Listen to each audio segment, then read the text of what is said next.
Welcome back to Creative Excuses. It has been a long time, like 5 months, 3 months, 3 months, I think. That's way too long. So long, in fact, that I forgot that I actually cooked like 3,000 sharks before resuming recording this.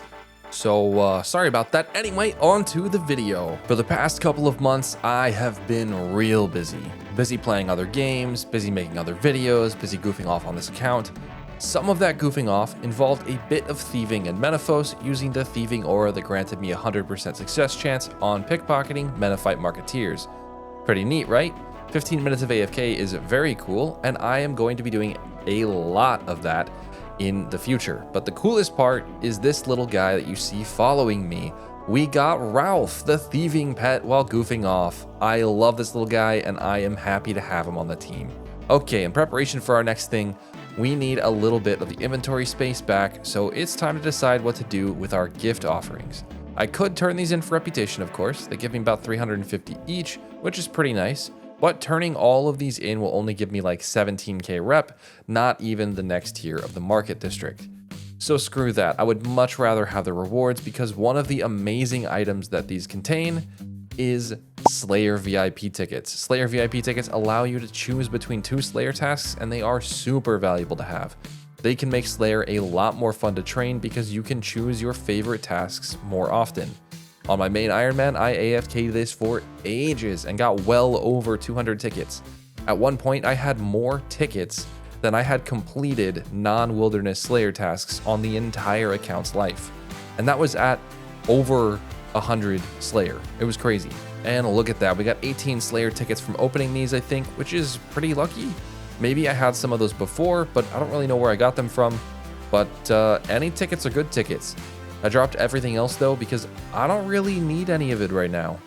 Time for the next thing, and that is Divination. I have put off getting 80 Divination for way too long now, so I'm gonna camp here and work on it, completing caches and traditional training until level 80. Let's roll the clips. 80 Divination finally achieved, and that means invention. Finally, let's go unlock it and take on the tutorial. There we go, invention is unlocked. We only took a few moments with this nice dock here to become an inventor ourselves. Now we can augment our armor, our weapons, and most importantly, we will soon be able to make a main hand thieving tool, thanks to some updates since I last made a video, that will make training invention an absolute breeze. I'm gonna gather those Slayer tickets and be able to make a lot of invention XP. It's gonna be great. But before we do all that, we need to get to some promised questing. I promised I was gonna do a bunch of questing. I promised I was gonna get it done. So let's do it. Time for my least favorite quest in the game, at least so far. The one that's prevented me from making this video for so long. Broken Home. I hate this quest. I'm following a video guide, but playing this piano is doing nothing. Son of a... What did I miss? Where did I miss it? Oh, okay, I have no clue. I don't know where I missed it. I went and checked, and somehow in the video, he's got a thing that I don't have. Whatever. Dying seems to have fixed it, though. So normally, I'd give a summary of this quest, right? Well, here's the summary. There was a ghost, a demon, and a stressfully soothing man's voice telling me... North door. And... Push the west statue. He was always way faster or way slower than I needed, but never on time. Probably because I'm bad or something, I don't know. Let's go do something a little more chill. I heard there's something to do with ducks. Got my stuff back from death. Let's go save/help/eat a duck. I have no clue what this is about.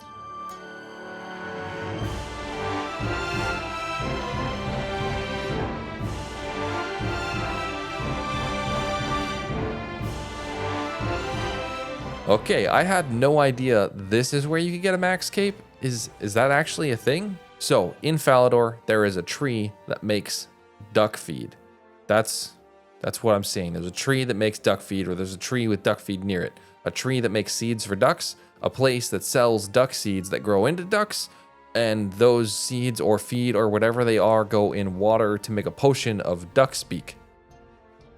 Okay, let's find the tree. Found it after like 5 minutes of running around. Drinking the potion seems to have turned me into a duck, and I couldn't be happier about this. This is the kind of quest I like going on. Screw Broken Home, it's duck time. DuckTales? It's DuckTales. That's a thing, right? That was a show? I think that was a show. After my induction, I found that Paddlington is the most beautiful place in all of Gielinor. It is gorgeous in here. Oh my gosh. A little puzzle solving later, we finally returned the little duckling to their parents here at the sanctuary, safe and sound. With that quest complete, we are officially a Pathfinder. We have 135 out of 459 quest points, so we are only 5 years from finishing all these quests at the current pace. Let's go! Do another one. Doric here seems to need help reclaiming some of his clients after he has been losing orders for smithed items. We gathered some high-quality bronze component ores, discovered a plot from a dwarf and a dark wizard to prevent someone from gathering this good ore. My money is on the dwarf being Boric, Doric's son. Next, we made the sword and the dagger, finished them off at the artisan's workshop, and presented them to the squire of the vase, and found out it was Boric. No way! After mediating a family therapy session with the certification of a true Pathfinder, we ended up with a job? I don't know how that happened, but oh well, job complete, quest complete. What's mine is not so much yours, but I have a new business venture with these two dwarves, and that's kind of cool. Do I get like passive money from this by chance? X to doubt. After having such luck with helping out that workshop though, why not try out another workshop? Something like an elemental workshop even? We started this quest with a book that conveniently contained every exact step that we needed to fix up this workshop under the smithy in Sears Village. How convenient. Quest complete, and even better, fire elementals drop ashes that I can use for ink. And they're close to a bank. I really should have done this a long time ago. That was so easy. No cutting and burning acacia trees to gather ashes for the future. That is fantastic news. Up next, we're off to the Artie Zoo to start Eagle's Peak. But first, we need to deposit this summer down wool for any future necromancy needs. We will need ensouled thread at some point, I am sure. There are the materials the quest guide says we need. Back to Artie. Looks like we're helping out this nice zookeeper named Charlie look for his missing contact who's supposed to help nab a fresh animal for this exhibit after the last one escaped. We're on it. Ooh, we found a camp and a feather for this door up here, I think. Seems like I didn't have to go around all the way around, which, would have been nice to know. Could have just climbed up this cliff. Oh well. I met Nicholas inside this cave, made some disguises out of eagle feathers and yellow dye, and played a rock inspector on TV. I killed a kebbit, solved a very cutscene heavy puzzle, which took me an embarrassing amount of time, delivered the costume, and then I just walked out, and our new friend Nick taught us to catch a ferret. And now, the quest is complete. Our time in the mountains though, saving Nick and discovering giant eagles, inspired us to a little more mountaineering, though this time it's looking icy and perilous. We went searching for this nice dwarf worker's missing crate, and I could not find it, so I had to go consult the Great Oracle Wiki for some help. I just needed to search these tiny bushes that I didn't even notice. It would appear that I have delivered a dragon egg to a power plant, which is now causing global warming and killing roses at a monastery and killing ice fiends on a mountain and causing earthquakes and avalanches and ruining a different oracle, not Oracle Wiki, just the Oracle, ruining her tent. Pretty sure this is just the plot of Day After Tomorrow? I don't know. Anyway, we stopped global warming by firing the baby dragons or something like that. All of the icebergs were saved in the process. Hooray, fighting global warming at an industrial level instead of an individual level. Our time saving the snow sent us seeking more snow to enjoy though, this time up in Relica for the Tale of the Muspa. We taunted a child into showing us the cool stuff they found inside this cave, and then tricked him into telling us, an outlander, about the rite of passage he's trying to complete, the Fremennik trials. Uriolf then described an elaborate puzzle that he set up for us, and then set us loose to complete his trial for him.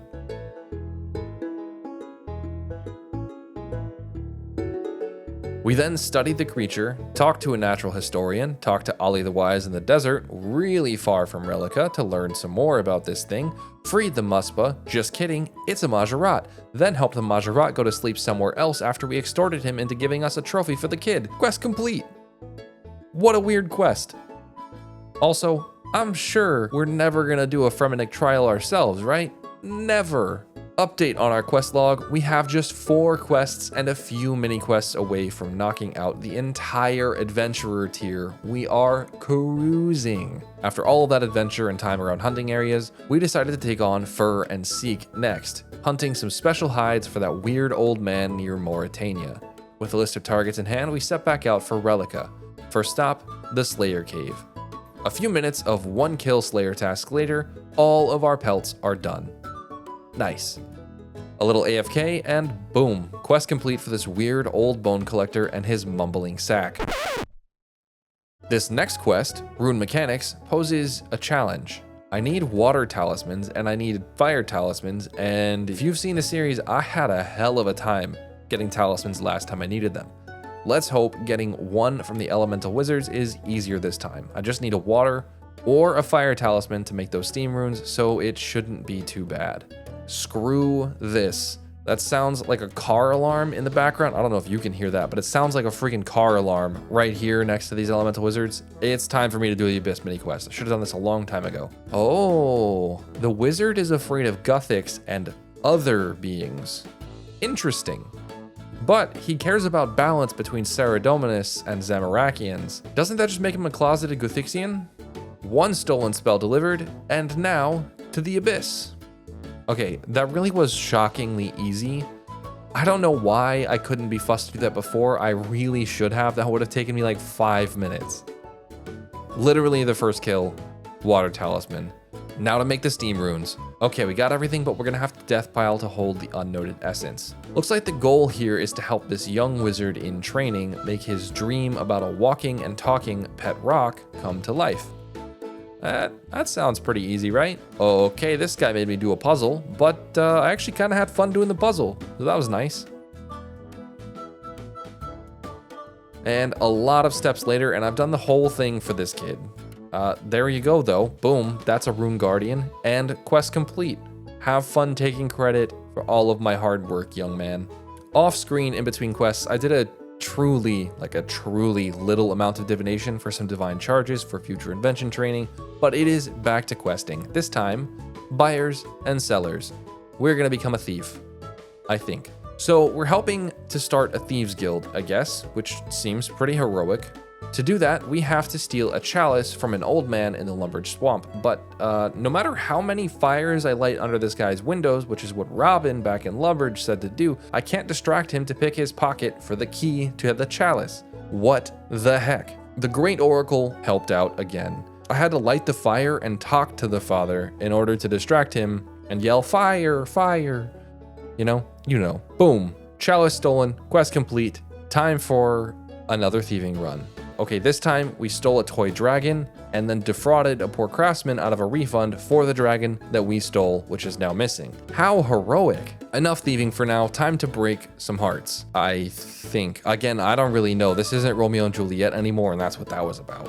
It wasn't Romeo and Juliet, it was much closer to Cyrano de Bergerac. We helped a dwarf deliver some flowery words to his barbarian, and then used an even longer poem to convince her dad to let her court the dwarf, all in a day's work. With that, we hit 150 quest points as well, which is some fantastic news. Soon, we're gonna get to reap the rewards of that, but not just yet. We've got a few more quests to run through. Time for some Doric's tasks. 1 order delivered, let's do the next one. Chain bodies delivered, cannon fixed, all on a day's work, 2 quests left. Time to bring home the bacon. Just kidding, this guy just info dumped while I had bacon flavor in my mouth, so I didn't really hear a word that he said, and suddenly the quest was complete in a maple bacon stupor. I think, kind of like these guys.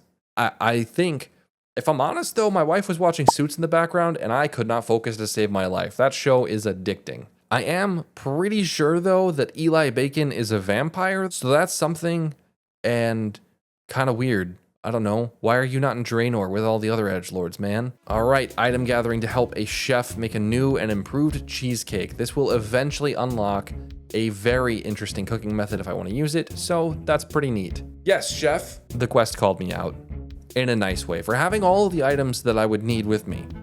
Anyway, Cheesecake made one last checklist, and then we are an adventurer. Completed! To be honest though, I'm doing this in like the timeline order, and I am not sure that I have caught the timeline-based plot of this game so far, but I'm sure we're eventually gonna get some semblance of a coherent story, right? On a different note, I still don't love quests, not by a long shot, but I have to say that I'm enjoying them much more than I do when I just follow the wiki. Actually having to read a little bit and follow along and use my brain is, go figure, so much more engaging than just checking boxes on the wiki and following along. Some puzzles I just don't want to figure out myself. But so far there hasn't been anything that's too bad. Just a few that I knew I would rather consult the Oracle for, and so I did. I'm pretty happy with being an adventurer though.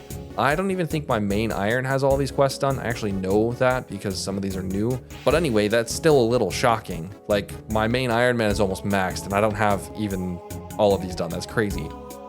The exciting thing is that next episode, when we pick questing back up, we are going to be starting with Dragon Slayer, the ultimate free-to-play quest and such a great nostalgia trip. I am really looking forward to it. However, this episode isn't over yet. I have been waiting for this moment and it is finally here. I mostly hate doing clue scrolls because they're like quests but without any plot, so I kind of hate gathering fortunate components especially. So I don't think I've accepted any quest rewards since the beginning of the game just so that I can get all the fortunates out of this as possible. So let's finally claim the rewards. Let's get a die just for fun, you know, because that's easy. And then we'll get our next grind ready. Bummer, no die. I thought it was easy. I just didn't choose to get the drop.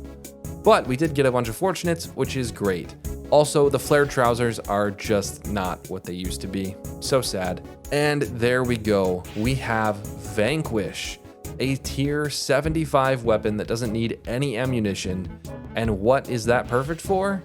It's perfect for getting 85 range to wield these glaives, which we're gonna need to train our invention up very, very soon.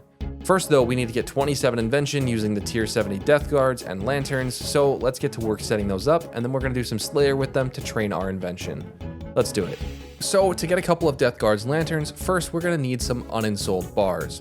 More precisely, we're gonna need 7 lesser ensouled and 7 ensouled bars per death guard, and a matching amount for lanterns. That means we need to do some mining and some smelting and some ensouling. That's a weird time to get 90 mining. I did not know that I was that close.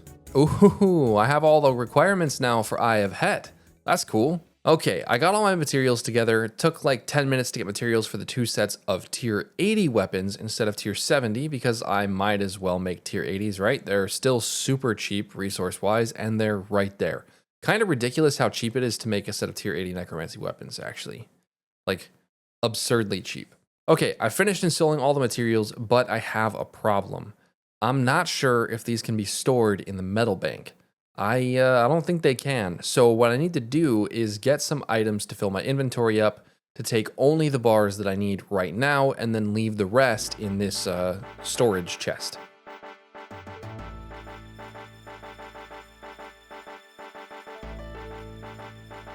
Second set of tier 80 necromancy weapons to augment and then disassemble. Now that I've finished those though, I see how dumb I am. I should have just made all the materials like I did, then just augmented the tier 80s that I already have and kept my inventory space. Oh well. Now to get materials for 2 augmenters. Oh, and I bought another moonstone. Now I have 3 of these. Am I ever gonna use them? Who knows? Nice.